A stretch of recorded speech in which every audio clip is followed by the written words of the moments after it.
Vanessa had already picked out the color of her new Mercedes, and Leo was busy bragging to the buyers about the custom cedar deck he'd supposedly built with his own two hands.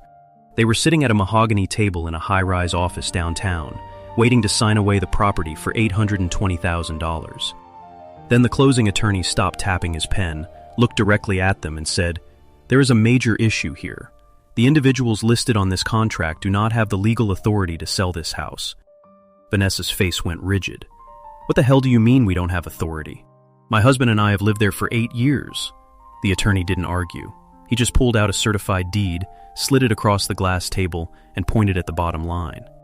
"Because the sole owner of this property, and the only person who can authorize this sale, is sitting right outside that door." That was my cue. I pushed the door open, stepped into the room, and watched my son's jaw drop so fast I thought it would crack the glass. For the first time in nearly a decade, Leo and Vanessa learned who actually owned the roof over their heads. But to understand how we ended up in that high-rise office, with Vanessa staring at me like she'd just seen a ghost, you have to go back to the freezing winter evening of Christmas Eve. My name is Thomas Vance. I am 74 years old. For 40 years, I ran heavy rigging and cranes in the freezing wind of Michigan. It's hard, bruising work that leaves your knuckles scarred and your knees aching when the cold fronts roll in off the lake. I never complained. My late wife, Helen, used to say I was built out of old oak and iron. When she passed away 9 years ago from a sudden stroke, a massive part of my world just went dark.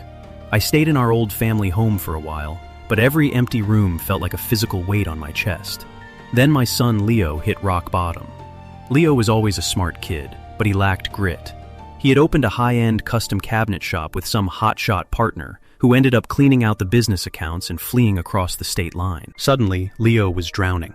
He owed suppliers, landlords, and tax collectors nearly $200,000.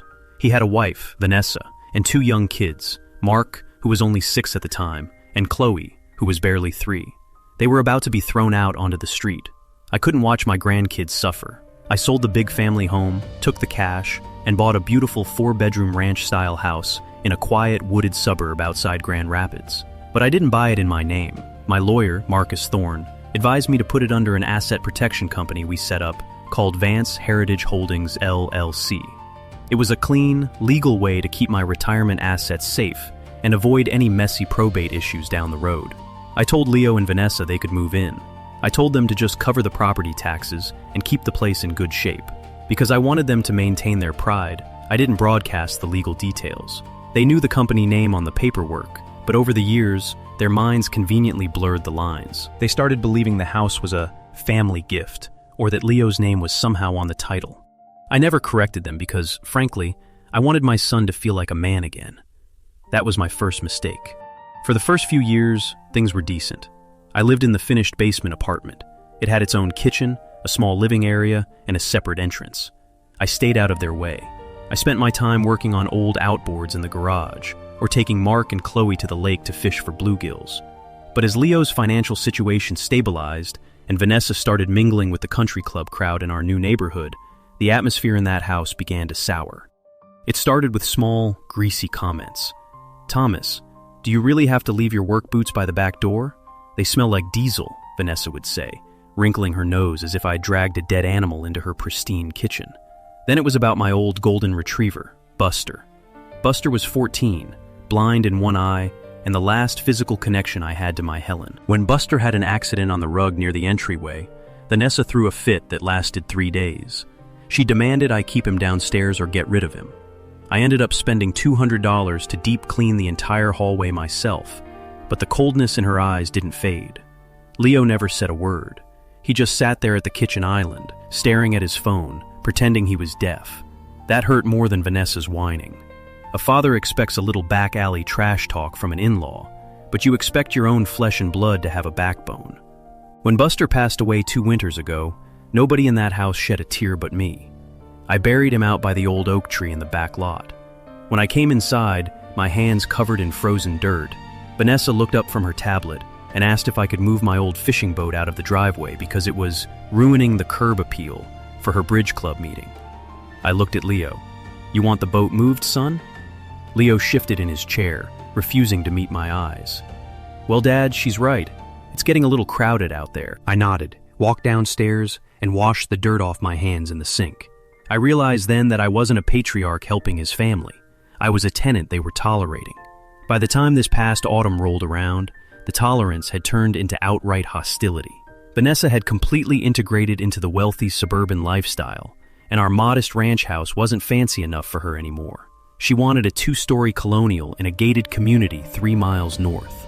One afternoon, I was in the garage sharpening the blades on my lawnmower when I heard Vanessa's voice coming through the open window above my workbench. She was on speakerphone with a high-end real estate agent. "We want to list it by January," Vanessa was saying, her voice dripping with artificial sweetness. "The market in this district is booming. We should easily get over 800,000. The agent asked something I couldn't hear. "Oh, don't worry about the basement," Vanessa replied with a sharp, nasty laugh.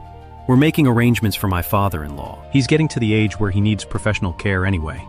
We'll have the whole place cleared out and staged by the first week of February." My heart did a hard, heavy thump against my ribs. It felt like getting kicked by a steel-toed boot.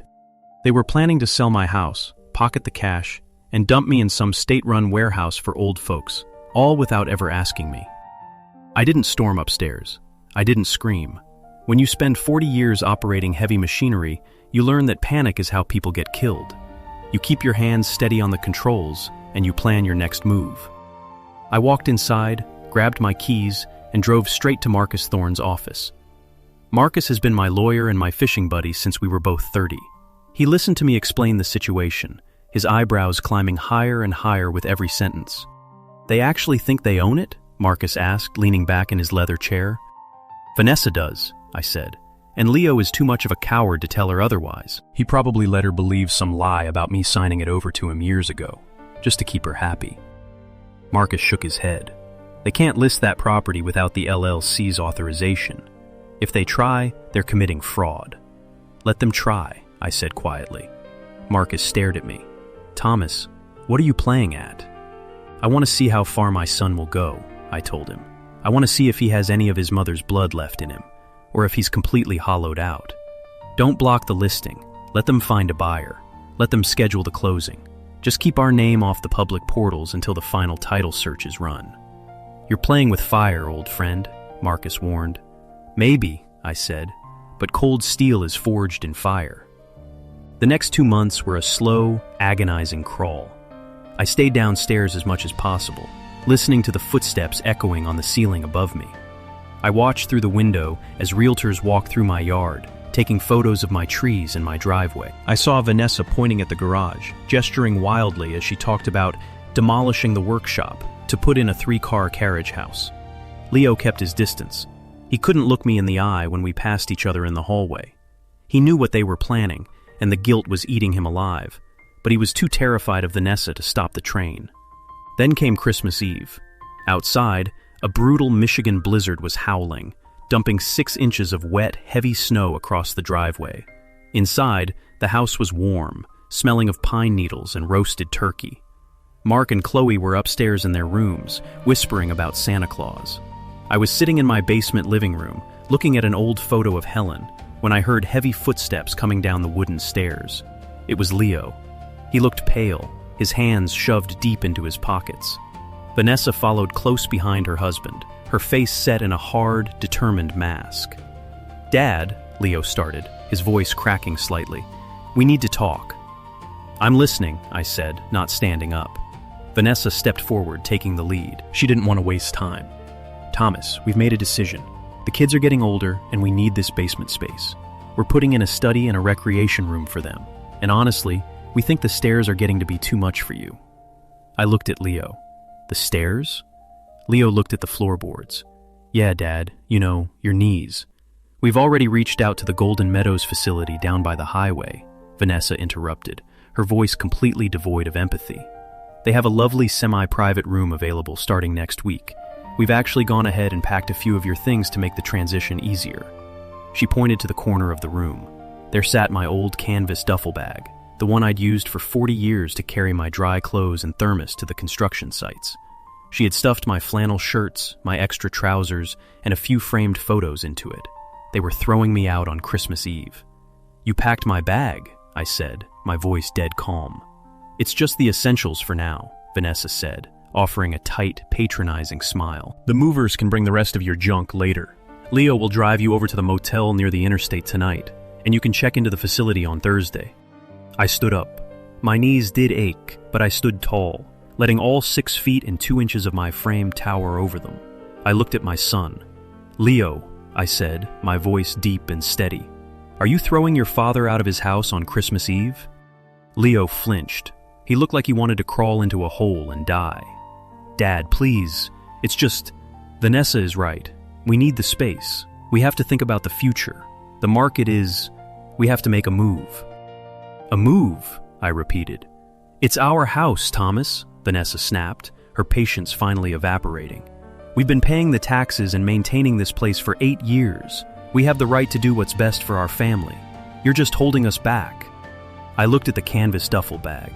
I looked at the photo of Helen on the small table. I felt a cold, hard knot tighten in my gut. The last lingering hope I had for my son died right then and there. "All right," I said quietly. I walked over, picked up the duffel bag, and grabbed Helen's picture. I didn't say goodbye to the grandkids. I didn't want them to see their grandfather being escorted out like a criminal. I walked up the stairs, opened the front door, and stepped out into the freezing snow. "Thomas!" Vanessa called out behind me, her voice tinged with a weird mixture of triumph and relief. "The reservation at the motel is under your name. We paid for 3 nights. I didn't look back. I threw my bag into the cab of my old Ford truck, started the engine, and backed out of the driveway. The headlights cut through the swirling snow, illuminating the house I had bought with my life's savings, the house my own son had just kicked me out of. I didn't go to the cheap motel near the interstate. I drove to Marcus Thorne's house. He opened the door in his plaid bathrobe, holding a glass of eggnog. He took one look at my face and the duffel bag in my hand, and his expression turned to pure stone. "They did it?" Marcus asked. "They did," I said, "on Christmas Eve." Marcus stepped aside, letting me in. "Come inside, Thomas. Helen would skin me alive if I let you freeze out there. We're calling the title company first thing Thursday morning." "No," I said, shaking my head as I stamped the snow off my boots. "We let them go to closing. We let them sign the preliminary papers. I want them to feel the pen in their hands before we pull the rug." The next 7 weeks were spent in a small, warm apartment Marcus helped me rent near the lake. It was quiet. No Vanessa complaining about my boots. No Leo avoiding my gaze. Just me, the wind off the water, and a growing sense of absolute resolve. I didn't answer Leo's texts. He sent 3 of them over the first month. Cheap, guilty messages asking if I was settling in at the motel. I ignored them all. Let him think I was rotting in some motel room. On February 23rd, Marcus called me. "The closing is set for tomorrow at 11 o'clock at Capitol Title downtown. The buyers are a retired couple named Henderson. They've already transferred the funds to escrow."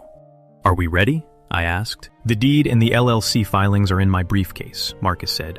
"I'll see you in the lobby at 10:45.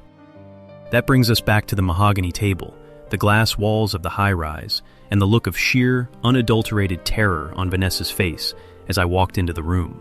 The buyers, an elderly couple who looked like sweet, honest folks, were sitting at the far end of the table. The closing attorney, Arthur Hayes, was looking back and forth between the certified deed and me. "Thomas?" Vanessa whispered, her voice cracking. "What are you doing here? How did you even know about this?" I didn't answer her. I walked to the empty chair at the head of the table, pulled it out, and sat down. Marcus stood right behind me, placing his briefcase on the table with a heavy, satisfying thud. "What is the meaning of this?" Vanessa demanded, her voice rising to that familiar, screeching pitch. "This is a private legal transaction. Leo, tell your father to leave. He's trying to ruin this for us." Leo couldn't speak. He was staring at the paper in front of him, his face the color of old newspaper. He knew, deep down in his gut, the realization was finally hitting him. "Mrs. Vance," Attorney Hayes said, his voice cold and professional, "your husband cannot tell anyone to leave. This gentleman is Thomas Vance, the managing partner of Vance Heritage Holdings, LLC. According to the state registry and the original purchase deed from 9 years ago, his company owns the property at 4200 Oak Ridge Lane. You and your husband do not own so much as a single brick of that house." Vanessa's head snapped toward Leo. "Leo? What is he talking about? Tell him he's wrong. You told me we owned the house. You said the paperwork was taken care of." Leo finally looked up, his eyes rimmed with red. His voice was a pathetic, shaky whisper. I told you the house was in the family name, Vanessa. I didn't think. You didn't think? Vanessa screamed, completely ignoring the shocked buyers sitting 3 feet away. We have a contract on a home in Whispering Pines. We've already put down a $50,000 non-refundable deposit. Our entire life is packed into a moving truck. I leaned forward, resting my calloused hands on the polished wood of the table. I looked directly at my son. You packed my life into a canvas bag on Christmas Eve, Leo, I said, my voice echoing in the quiet office. You threw your own father out into a blizzard so your wife could have a room for a treadmill. Did you really think I was just going to disappear? Dad, Leo choked out, a tear finally escaping his eye. I'm sorry. I didn't want to. Vanessa said. I don't care what Vanessa said, I barked, and for the first time, the old crane operator's roar came out, making everyone in the room jump. You are my son. I worked 80 hours a week so you could go to college. I paid off your $200,000 debt when your business failed. I gave you a free place to live for 8 years so your kids would have a yard to play in. And you couldn't even look me in the eye when you handed me a suitcase and told me to get out. Vanessa tried to find her footing. She stood up, glaring at me with pure venom. You old bastard, you did this on purpose. You let us go through with the staging, the listing, the inspections, just to humiliate us. Yes, I said, looking her dead in the eye. I did, because a parasite needs to be exposed before it can be removed. I turned to the Hendersons, the buyers. I am truly sorry you folks got dragged into this family mess. You look like decent people, but this house is not for sale. My lawyer will ensure your escrow funds are returned immediately, with no penalties. Mr. Henderson nodded slowly, looking at Leo and Vanessa with absolute disgust. Thank you, Mr. Vance. We wouldn't want to buy a home built on this kind of foundation anyway. They stood up, gathered their coats, and walked out of the room, leaving the door swinging behind them. Vanessa looked like she was going to faint. The $60,000 they were expecting from the sale was gone. The $50,000 deposit on their new home was forfeited. The moving truck parked in their driveway was loaded with furniture they had nowhere to put. Thomas, Vanessa pleaded, her voice suddenly switching to a desperate, shaky whine. Please, we have kids, Mark and Chloe. You can't do this to them. Mark and Chloe are my grandchildren, I said, my voice softening just a fraction. And they will always have a place in my life. But you and Leo are finished. You have 30 days to unpack your things, clear out of my house, and find an apartment you can actually afford. If you aren't out by the 31st of March, the sheriff will escort you off the property. Dad, please, Leo cried, reaching his hand across the table. Where are we supposed to go? You're a grown man, Leo, I said, standing up and picking up my jacket. Figure it out, just like I had to do on Christmas Eve. I walked out of that conference room, my boots clicking firmly against the tile floor. For the first time in 9 years, my chest didn't feel heavy. The air outside the high-rise felt cold, clean, and incredibly fresh. The next few months were hard, but they were honest. Leo and Vanessa couldn't afford the gated community anymore. They had to scramble to rent a small, 3-bedroom townhouse on the bad side of town. The transition was rough on them, but it was exactly what my son needed. Without my money and my house to cushion his fall, he finally had to start working like a real man. He took a job managing a commercial cabinet plant, working 50 hours a week to pay his own rent. I rented my ranch house to a nice young family with 3 kids. Every month, the rent check arrives in the mail, and I put it straight into a trust fund for Mark and Chloe's college educations. As for me, I bought a small 2-bedroom cabin right on the edge of the lake, about 45 minutes outside the city. It has a screened-in porch, a wood stove, and a dock where I keep my old fishing boat. In October, almost 8 months after the closing disaster, my phone rang. It was Leo. I hesitated, then answered. Hello, Leo. Dad, he said quietly.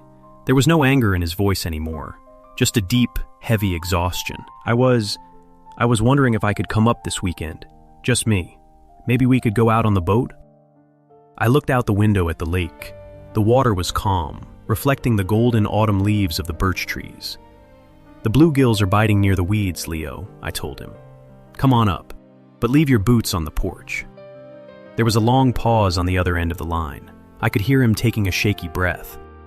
I will, Dad, he said. I'll see you Saturday.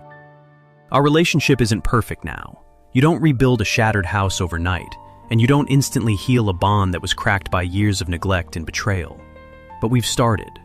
And this time, We're building it on the truth. If there's one thing 40 years of rigging steel taught me, it's that you can't support a heavy load on a rotten foundation. Sometimes, you have to tear the whole thing down to the bedrock before you can build something that will actually stand the test of time.